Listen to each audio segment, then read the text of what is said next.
Again, everyone, I'm Richard Weil, and I'm the principal and CEO of National Restaurant Consultants, and this is our 66th NRC Helpful Moment. We're going to be talking about opening during COVID and all those pieces. I want to welcome in again Mr. Brian Devine, the president of Top Line Management and Cafe Fuel. Brian, always great to have you, and thank you for all that you're doing for Happy the to be industry and for everybody that you help in marketing and promoting their businesses. So thanks, Brian. Absolutely. Thank you. Today, our guest is our president of National Restaurant Consultants, Mr. Dave Kinchelow, who's going to talk a little bit about a project that National Restaurant Consultants has been working on for well over a year. And he's going to give you a little bit of highlights from, I guess, the concepting to we're about at the finish line here up in Estes Park, Colorado. So, Dave, if you please, take it away. Yeah, thanks, Richard. We did initially start off with a banquet facility that was being built out of the ground up in Estes Park. This was a concept that we really started in October of 2018. And with that, then the principal had some property up there, which included another functioning restaurant. And in the process, this the lessee of this building decided to leave, and so now we had two, basically, one under construction and another banquet facility on the property. This was what they decided to do was refurbish this existing banquet facility. So we went through all the construction issues, what it was going to take to do that. We met with the client, figured out what they were going to do from a menu standpoint, how many people were going to be able to attend banquets in this place, what their primary purpose was it going to be corporate, weddings, just special events, whatever. So we went through this whole process of developing our overall construction budget. We developed preliminary menus, provided all the initial background information, a lot of hand sketches that we then forwarded over to the architect. One of the unique features of this building is that it was originally one of the homesteads up in Estes Park. So this started with a actual log cabin made with logs that are 130 years old. A very, very cool facility. And then it had been added on to not once, not twice, not three times, but it has 4 additions on this building. As it went through modifications to this, it was literally open up a wall and see what's in there, and 9 times out of 10 it was one of these 100-year-old logs that we either had to work around, cut out, or drill through. Had all kinds of issues, and we finally got our permits for this in January of this year, after working with the city and architects and contractors for 6 months, and started actually demolition, and then started construction. And March 12th, everything kind of ground to a halt with the COVID operation. So we were scheduled at that time. First banquet was actually on the books for April 18th, which was canceled then also.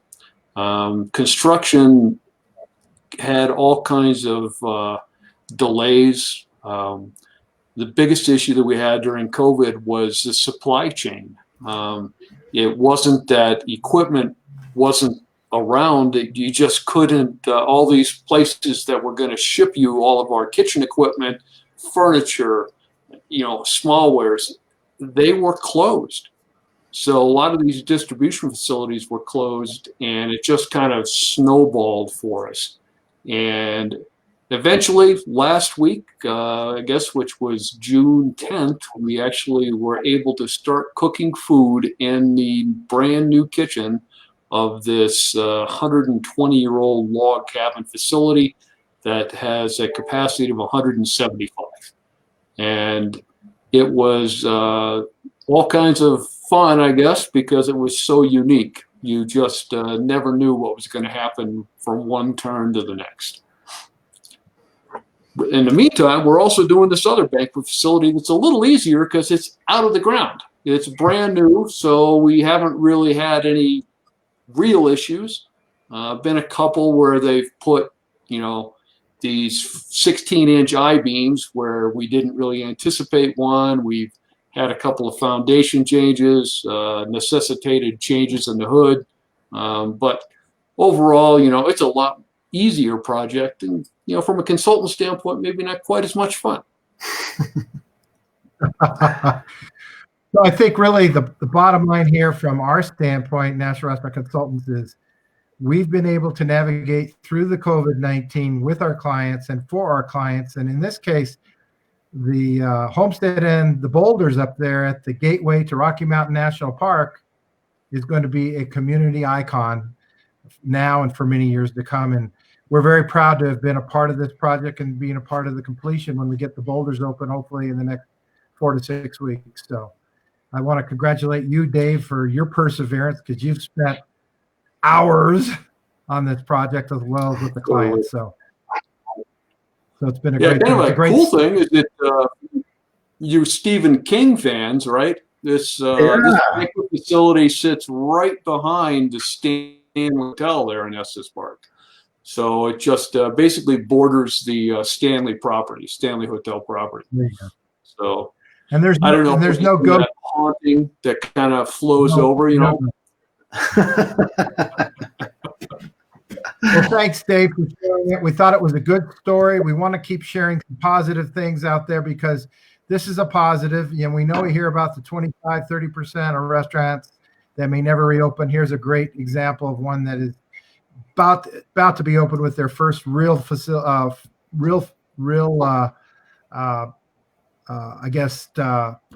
first event coming up. Yeah, and first event is going to be next week for a very scaled down wedding party that was originally 175 and now it's 14. But it's technically their first event. The bride decided to just go through with it and continue on. There you go. So thanks, Dave, for sharing. Hang tight with us. Brian, you got a pivot on that one for us today? Absolutely. Yeah. David, thank you for sharing that story, because the key to good marketing is a good story, right? So the better your story, the better your marketing can be based off of that story. And you might be thinking, well, I don't have a story that, talks about 100-plus-year-old logs and having just struggled to build everything, but you can always find some kind of a story to tell. And the more fun you have telling the story and the more detail you have kept along the way, the easier it becomes to make that a big part of your marketing. So really consider that, because obviously we have been talking about what's going to happen as all of this unfolds. And we know that restaurants are definitely going to be struggling. And so we want to make sure anyone that's watching these has the tools and the ideas in order to make sure that you survive. So to help you stand out, really think through that story. And if you think that people don't care, you're wrong, especially now. People love those stories. So get them out. And I got to tell you, even when I've been to restaurants where you flip it over on the back of their menu and then you read that story, we always stop and read that story. And if it's a good one, we remember it to come back. So please take advantage of that. And that's really what I wanted to cover based on what David was saying. Richard, anything else that you want me to cover today? No, that's really the key here, folks, is that we want to tell good stories. Do the video. Take the time to tell your story, because the customers, the guests, the consumer today, they're tired of sitting at home. They're tired of the gloom and the doom and all the negative. They want to hear something positive about either you, your restaurant, one of your staff members, something positive you're doing in the community to help your community. So get that word out. Use the video. Take advantage of this. And Richard, let me jump in and remind everybody that we still have the good news page. That's right. We do.